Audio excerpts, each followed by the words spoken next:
آج بھی میں دعوت دیتا ہوں، آج تو سوشل میڈیا کا زمانہ ہے، میری یہ دعوت قبول کریں علماء دیوبند یا جو بھی، میں آپ سے اتحاد کر لوں گا، سینے سے سینہ لگا لوں، لیکن صرف یہ باتوں سے تم انکار کر دو۔ السلام علیکم دوستو، امید کرتے ہیں آپ لوگ خیریت سے ہوں گے اور جہاں بھی رہیں خوش رہیں، خیریت سے رہیں۔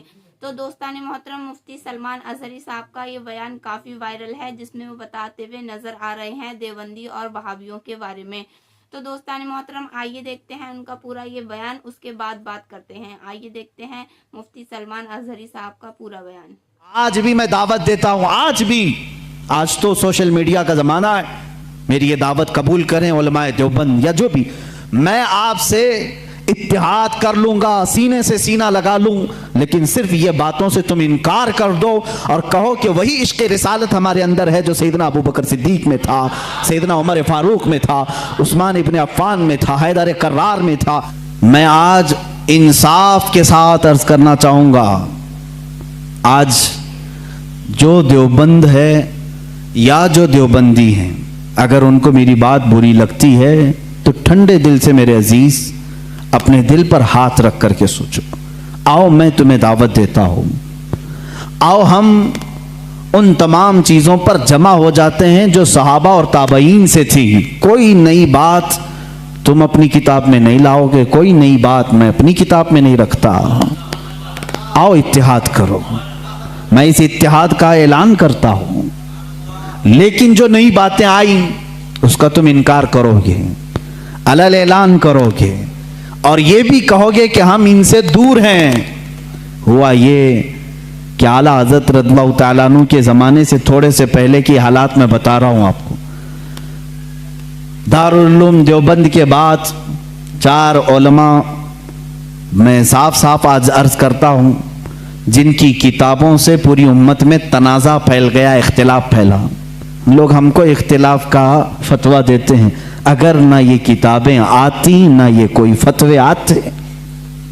کتابیں لکھی گئی، کتابوں میں اچھی باتیں تھی، حضور صلی اللہ علیہ وسلم کی سیرت پر بھی کچھ کتابیں لکھی گئی، اللہ کی شان میں لکھی گئی، بہت ساری باتیں اچھی تھیں، لیکن بیچ میں چل کر کچھ عبارتیں ایسی کہ لڑکھڑا گئی، اور وہ اتنی لڑکھڑا گئی کہ عام مسلمان بھی اسے بولنا پسند نہیں کرے گا۔ براہین قاطعہ کتاب کا نام بول رہا ہوں، تقویت الایمان کتاب کا نام ہے، تحذیر الناس کتاب کا نام ہے، حفظ الایمان کتاب کا نام ہے۔ یہ وہ کتابیں جو آج چھپی نہیں ہیں، مارکیٹ میں چھپی ہیں، ابھی بھی موجود ہیں۔ انہی کتابوں کی عبارات کی وجہ سے ہی تو یہ تنازع پھیلا پورے امت میں، اختلافات۔ اہل سنت و جماعت متحدہ متفقہ ایک ہی جماعت تھی بر صغیر میں۔ ان کتابوں کے آنے کے بعد ہوا کیا؟ ایک کتاب میں لکھا گیا اللہ جھوٹ بول سکتا ہے، نئی بات تھی۔ اس بات پر آج تک امت نے کبھی کسی بھی شیخ، کسی بھی بزرگ سلف صالحین سے مجھے عبارت لا کر کے دکھاؤ اس سے پہلے کوئی بات ہوئی تھی۔ پھر ایک کتاب میں عقیدہ توحید کو بیان کرتے ہوئے مولوی اسماعیل دہلوی صاحب نے یہ تک لکھ دیا، حضور صلی اللہ تعالیٰ علیہ وسلم کا خیال نماز میں آنا گدھے اور بیل کے خیال سے بدتر ہے۔ یہ نئی بات تھی کہ نہیں تھی؟